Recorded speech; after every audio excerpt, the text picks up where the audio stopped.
mentioned. In fact, we are in the process of signing a memorandum of cooperation right now because we're working on a couple of projects together.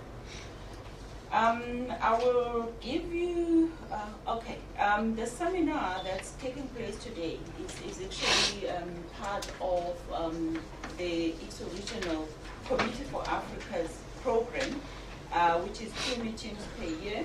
And because the committee is composed of scientists from all over Africa and those in the diaspora, we always make sure that when we've got a meeting, we actually spread them around to add capacity in other areas. And this seminar is actually part of that.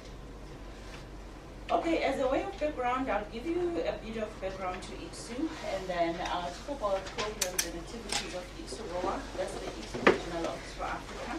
And then I'll talk about Future Earth, and then I'll talk about opportunities for collaboration.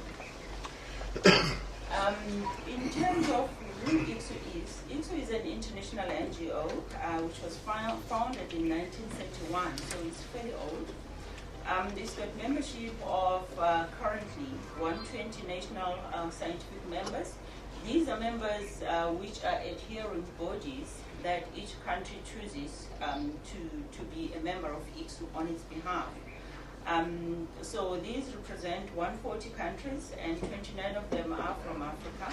And also it's composed of 31 international scientific unions in the different disciplines of science.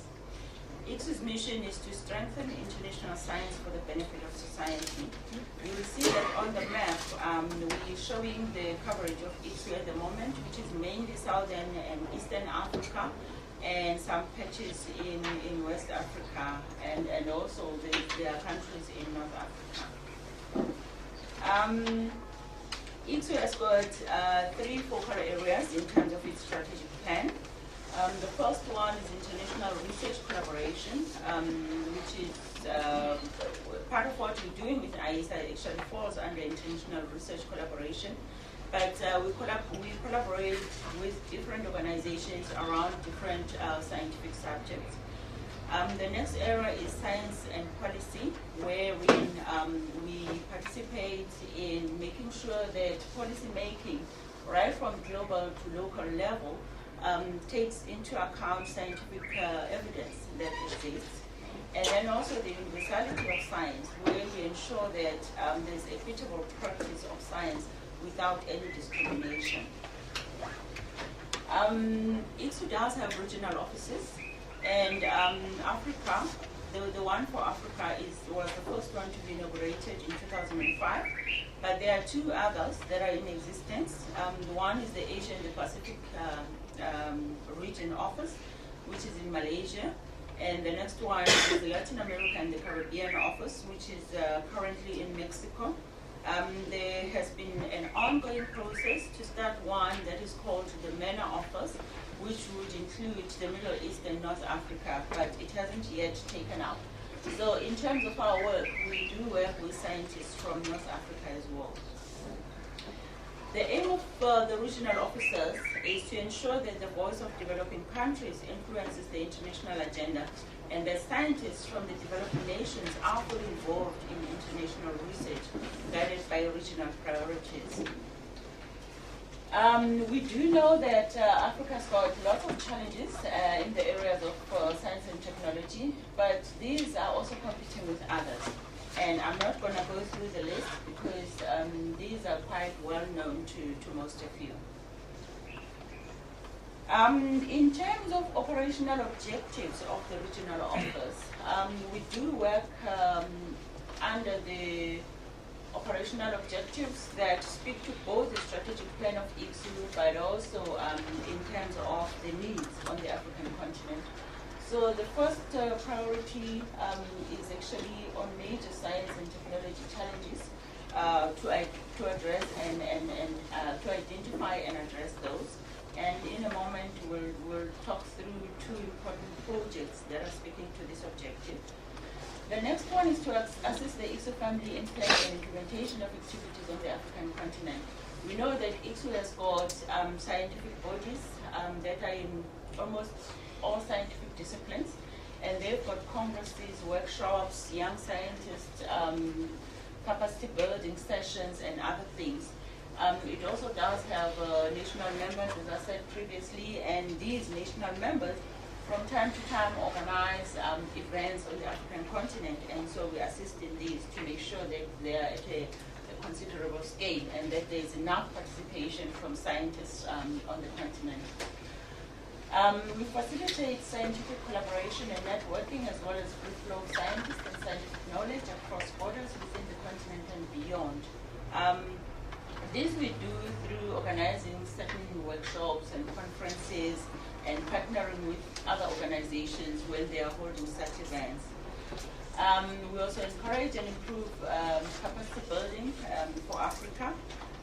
This ICSO does through a small ICSO grant that gives to scientific unions so that when they've got congresses, they can have say young scientist sessions who come maybe to a seminar, or they can have science school series that they are being held in different parts of the continent.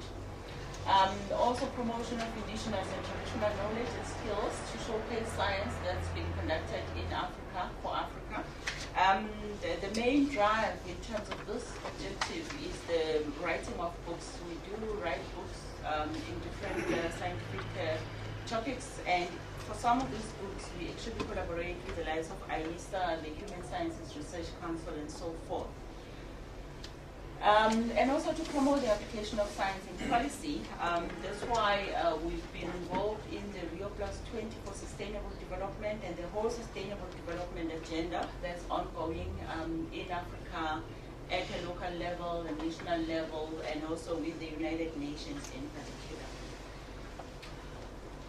The action plan for ICSO-ROA is mainly driven through 4 science plans that were developed a couple of years ago.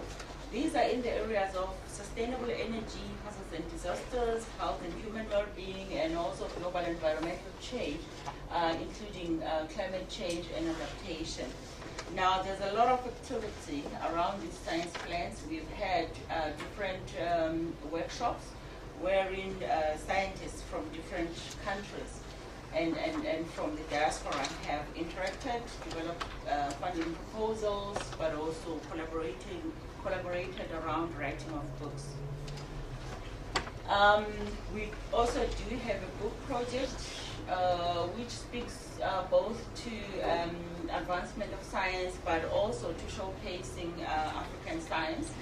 And the objectives for these books indeed is to showcase African success stories on issues of scientific research and its development to serve the society, but also to show African scientists as visible players in terms of science, engineering, technology, and innovation for sustainable development of the continent.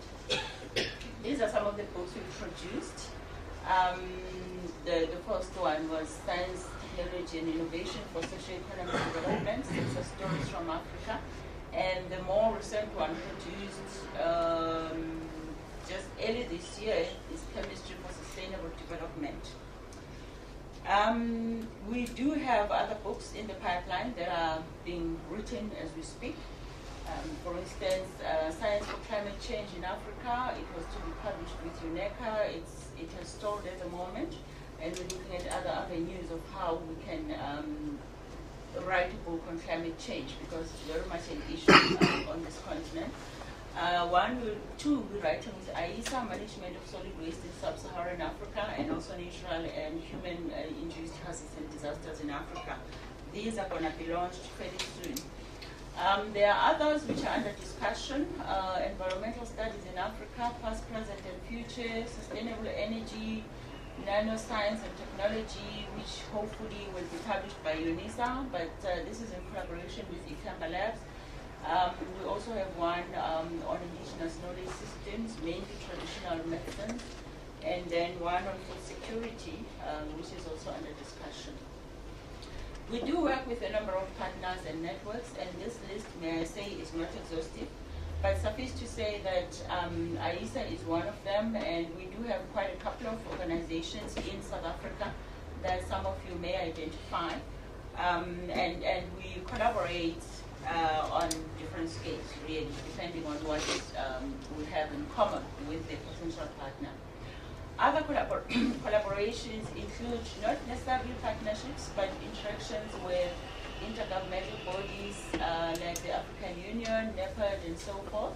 Also interactions with academic institutions and their associations like SARUA, research institutions, and academies of science. And then my talk wouldn't be complete without touching on the subject of Future Earth, which is a fairly new initiative at global level. It involves quite a number of partners who are forming the alliance. So Future Earth is an initiative which is promoting research for global sustainability. It's a 10-year international research initiative being established by a partnership for global sustainability, including researchers, funders, and users of knowledge. It does have a unique alliance at a very high level, including ICSU itself, the International Social Science Council, the Berman Forum, UNESCO, UNEP, UN University, and also the World Meteorological Organization as an observer. And it does push three main themes to develop integrated research for global sustainability. And those include the dynamic planet, global development, and transforming towards sustainability. If you go to the ICSU website, there's quite a lot of information on Future Earth, and I don't want to waste time delving into it right now. But in terms of implementation, Future Earth was launched at the Rio Plus 20 Conference for Sustainable Development, and it has started being operational now in 2013. It's a broad operational framework that has now started to function, and there's a governance structure that has been established. There are regional consultative meetings that have taken place in the different regions of the globe. An African Future Earth Interim Committee was established, and it's to complete its work in 2 days' time, just about. And we are writing out the recommendations from this committee. A Future Earth Interim Director for the Global Secretariat has been appointed at the moment, and there's a process to bid for a permanent hosting of the Secretariat. And then there are regional notes that will be advertised for, and hopefully, they'll be in very renowned institutions. So, opportunities of collaboration in terms of what I've shared, we normally encourage organizations to inform ICSUROA of scientific events of their organizations. For instance, we have regular meetings with AISA, the BST, and other organizations where we learn about what they're planning to do, and then we decide how we're going to collaborate with them. We showcase good practices that exist, and we would like people to inform us about what they're proud of that they are doing. We would like people to share their databases of scientists, also to participate in ICSUROA scientific activities or research consortia, which are very open-ended. The authorship of books, we always invite authors from different walks of life to actually participate in this. And then also Future Earth is a whole new game that is opening up opportunities for people to participate.